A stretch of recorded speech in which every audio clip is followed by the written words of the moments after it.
Assalamualaikum warahmatullahi wabarakatuh. Perkenalkan, nama saya Nadia Oktavia dengan NIM 22251900079 dari kelas 5A, jurusan Pendidikan Matematika Universitas Sultan Ageng Tirtayasa. Di sini saya akan membahas soal 6.53 pada mata kuliah Statistika Matematika. Nah, soalnya misalkan Y1, Y2, dan seterusnya sampai Yn merupakan variabel acak binomial bebas dengan NI percobaan dan peluang berhasil diberikan oleh PI dengan I sama dengan 1, 2, dan seterusnya sampai N. Nah, untuk soal yang A, jika semua NI sama dan semua P sama, tentukan distribusi dari sigma I sama dengan 1 sampai N YI. Jika semua, untuk soal yang C, jika semua NI berbeda dan semua P sama, tentukan distribusi bersyarat Y1 yang diberikan sigma I sama dengan 1 sampai N, YI sama dengan M. Nah, untuk soal yang E, jika semua P berbeda, apakah metode fungsi pembangkit momen bekerja dengan baik untuk mencari distribusi dari sigma I sama dengan 1 sampai N, YI, lalu mengapa? Nah, dari soal tersebut diketahui Y1, Y2, dan seterusnya sampai Yn merupakan variabel acak binomial bebas dengan NI percobaan. Nah, untuk yang kedua, peluang berhasil diberikan oleh PI dengan I sama dengan 1, 2, dan seterusnya sampai N. Untuk soal yang A, jika semua NI sama dan semua P sama, tentukan distribusi dari sigma I sama dengan 1 sampai N YI. Nah, jika semua NI sama, maka N1 sama dengan N2 sampai dan seterusnya sampai Nn. Dan jika semua P sama, maka P1 sama dengan P2 sama dengan dan seterusnya sampai Pn. Nah, selanjutnya kita definisikan U sama dengan sigma I sama dengan 1 sampai NYI. Lalu kita dapat ketahui bahwasannya fungsi pembangkit momen dari Y yaitu MYI dalam kurung T sama dengan E dikali dalam kurung siku E pangkat T dikali YI sama dengan 1 dikurangi PI ditambah PI dikali E pangkat T dipangkatkan NI. Nah, oleh karena itu, fungsi pembangkit momen dari U adalah MU dalam kurung T sama dengan E dikali dalam kurung siku E pangkat T dikali U. Nah, karena kita sudah ketahui U-nya yaitu sigma I sama dengan 1 sampai NYI, maka MU dalam kurung T sama dengan E dikali dalam kurung siku E pangkat T sigma YI. Nah, selanjutnya kita gunakan sifat komutatif. Jadi, E dikali dalam kurung siku E, sigma T dikali YI. Nah, sama dengan I sama dengan 1 sampai N, E dikali dalam kurung siku E, pangkat T dikali YI.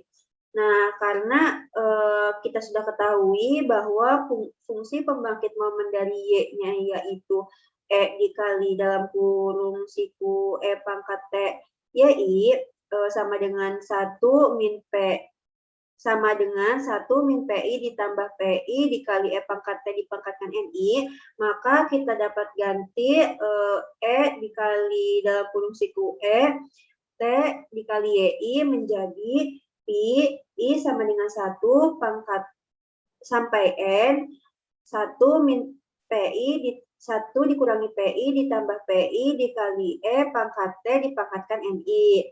Nah, sehingga U mengikuti binomial dengan MN percobaan dan probabilitas keberhasilannya yaitu P. Nah, untuk soal yang C, jika semua NI berbeda dan semua P sama, tentukan distribusi bersyarat Y1 yang diberikan sigma I sama dengan 1 sampai N, YI sama dengan M. Nah, untuk menentukan distribusi bersyarat Y1, dapat kita cari probabilitasnya terlebih dahulu, di mana probabilitas muncul Y1 dengan syarat U2 sama dengan M adalah probabilitas dari Y1, U2 sama dengan M per probabilitas U2 sama dengan M. Sama dengan probabilitas Y1 sama dengan Y1, U2 sama dengan M dikurangi Y1 per probabilitas U2 sama dengan M. Nah, sama dengan probabilitas Y1 sama dengan Y1 dikali probabilitas U2 sama dengan M dikurangi Y1 per probabilitas U2 sama dengan M.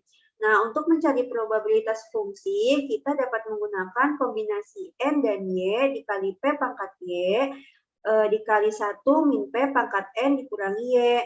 Nah, maka untuk mencari nilai probabilitas ini, kita dapat menggunakan rumus tersebut sehingga didapat kombinasi N1 dan Y1 dikali P pangkat Y1 dikali 1 min P pangkat N1 dikurangi Y1 dikali kombinasi sigma I sama dengan 1 sampai N1 dan M dikurangi Y1 dikali P pangkat M dikurangi Y1 dikali 1 min P pangkat sigma I sama dengan 1 sampai NI dikurangi M ditambah Y1 per kombinasi sigma I sama dengan 1 sampai N1 dan M dikali P pangkat M dikali 1 min P pangkat sigma I sama dengan 1 sampai NI sama dengan M. Lalu kita operasikan ini menghasilkan kombinasi N1 dan Y1 dikali kombinasi sigma I sama dengan 1 sampai N1 dan M dikurangi Y1 per kombinasi sigma I sama dengan 1 sampai N1 dan M. Nah, ini merupakan bentuk dari hipergeometri. Nah, oleh karena itu, Y1 dengan syarat U2 sama dengan M mengikuti hipergeometrik dengan NI, sigma I sama dengan N1, sigma I sama dengan 1 sampai N1.